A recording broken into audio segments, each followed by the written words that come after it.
This week, the trial against Miles Guo started in New York. He is accused of committing $1 billion of fraud. I've been researching this case for over a year, and I am convinced this man is innocent. I will explain why this week on Wolves in Finance.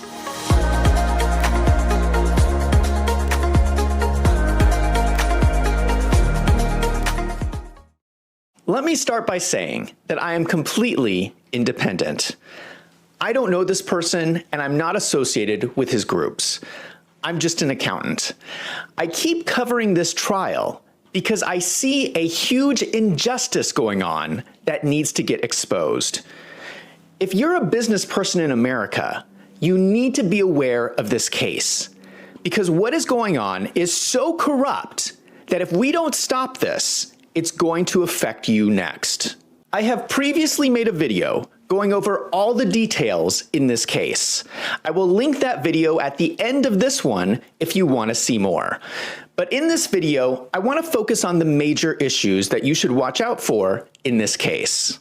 This case is about fraud. The government has arrested Miles Guo, seized his business, seized his money, and put him in prison. He is a former Chinese citizen who fled China and started several businesses here in America. He was running several online social media companies, including a website called GTV, which was going to have YouTube-type videos, G News, which is a news website, online membership clubs called G Clubs, a cryptocurrency website, and other social media sites. Miles Guo is also known for fighting for freedom for the Chinese people. He is considered the #1 enemy of the Chinese Communist Party. The US government has now charged him with a long list of crimes that basically say that he lied to his investors and misused company money. What has caught my attention about this case is that it's unlike any other fraud case I have ever seen. Let's go over what a fraud case typically looks like. Do you remember someone named Bernie Madoff? He ran the largest Ponzi scheme in history worth $65 billion. This happened during the stock market crash in 2008. He was claiming to run an investment company, and he would take people's money, but instead of investing it, he would just take it. That is a fraud. So many people lost their life savings. A lot of the money has never been recovered. How about a more recent fraud? Do you know about Sam Bankman-Fried? He was running the crypto firm FTX when it went bankrupt. He was telling people to deposit money into trading accounts, and then he was spending their money. That is a fraud. FTX went bankrupt in 2022. People are still trying to get their money back 2 years later. Just this month, FTX announced that most people will receive their money back. But what they failed to mention is that Bitcoin is 3 times higher today than when FTX went bankrupt. So FTX is only paying people 1/3 of what they should have gotten. Sam spent 2/3 of their money. So how does Miles Guo compare with Bernie Madoff and Sam Bankman-Fried? Well, to start with, Miles Guo has been held in prison without bail waiting for his trial. He was arrested on March 15th, 2023. They have been holding him in prison for over a year. This shocked me. This is extremely unusual for a fraud case. Bernie Madoff was released on bail, waiting for his trial. Sam Bankman-Fried was released on bail, waiting for his trial. Why is this judge treating Miles differently? This is in New York, where they're letting most prisoners out on bail. But for some reason, this one prisoner is being held in prison for over a year without a trial. Let's take a closer look at what's going on. There are 3 main reasons why I believe Miles Guo is innocent. Number 1, investors are not complaining. Miles has a lot of investors, and they're happy with him. But they're not just happy, they get together and have rallies and cheer for him. That is how happy his investors are. When was the last time you met a stockholder in any company who was attending rallies and cheering for their company? That doesn't happen often. I'm sorry, but you cannot have a fraud if your investors are happy. It's literally the opposite of fraud. You're doing what investors want. The second reason Miles is innocent is that no money is missing. We know where all the money is because the government seized all of it. If the money's not missing, there are no victims. How can there be a fraud with no victims? The only reason these people don't have their money today is because the government took it all. The third reason that Miles is innocent is that he delivered results. He told investors that if they invested in his business, he would build social media companies. And he did exactly what he said he was going to do. We can see it with our own eyes. We can see the videos he made. We can see the social media websites. Normally, fraud cases are about making promises and then breaking those promises. In this case, Miles made promises and then delivered spectacularly. Now let's do some comparison. Remember Bernie Madoff? Were any of his investors cheering for him? No, that didn't happen.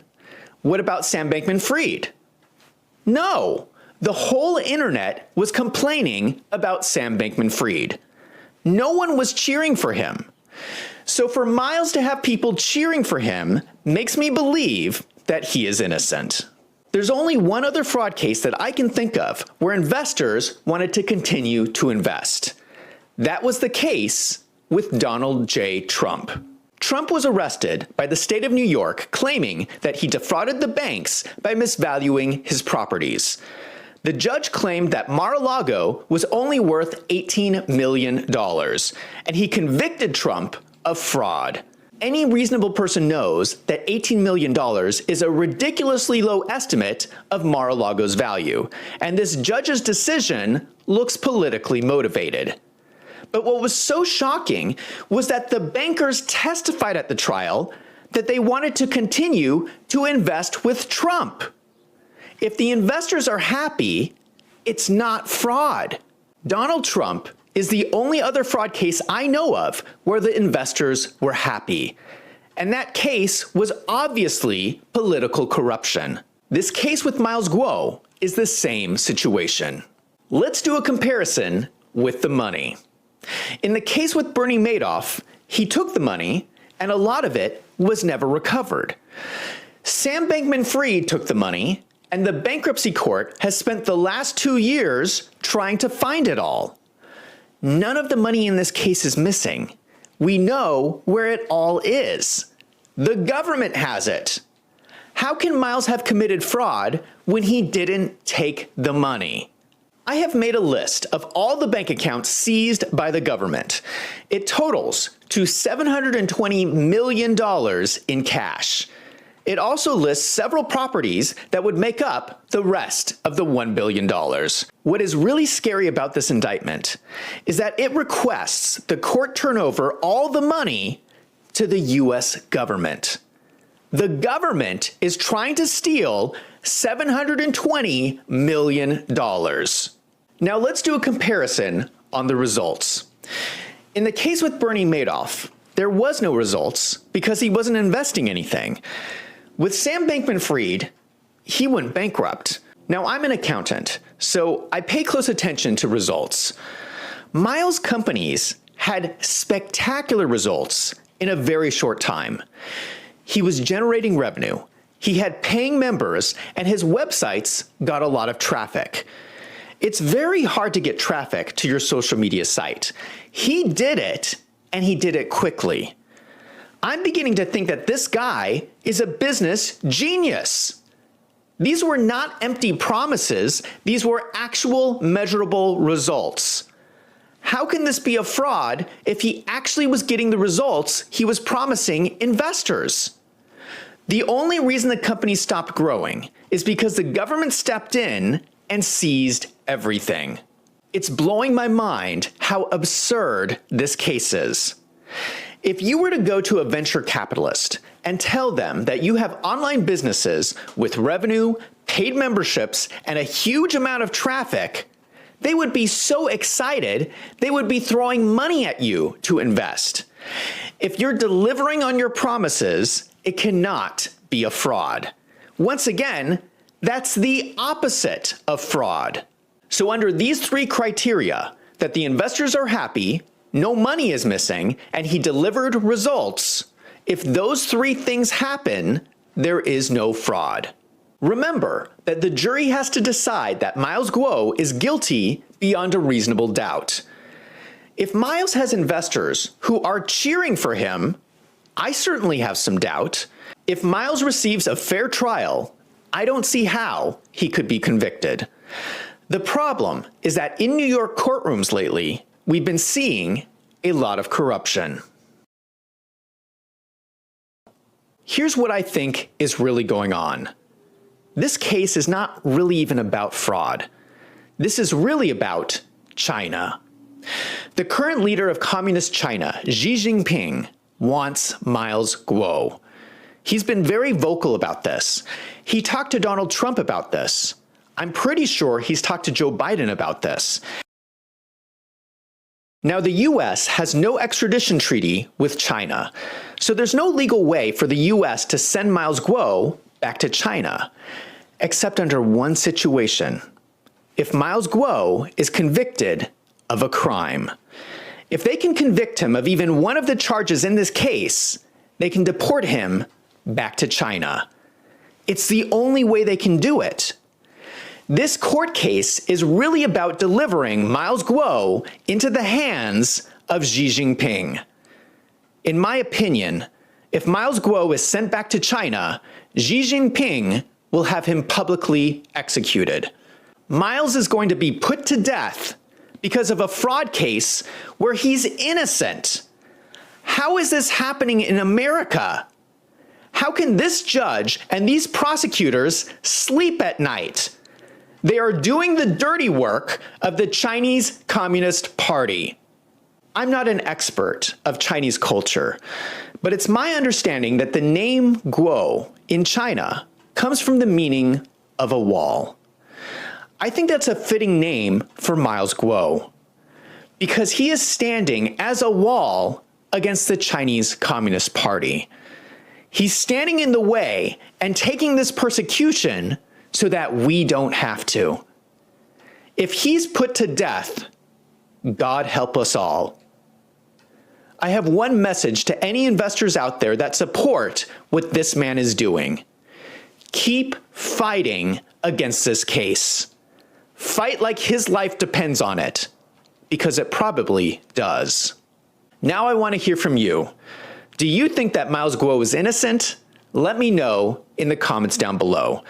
And if you like this video, don't forget to hit that subscribe button so you don't miss out on future videos. If you like these videos, consider signing up for a monthly membership on my website, wolvesandfinance.com. There are so few places where you can get honest reporting that you can trust. Your support helps me to keep making these videos. So I want to give a big thank you to all my members. I'm Zach from Wolves and Finance. Thank you for watching.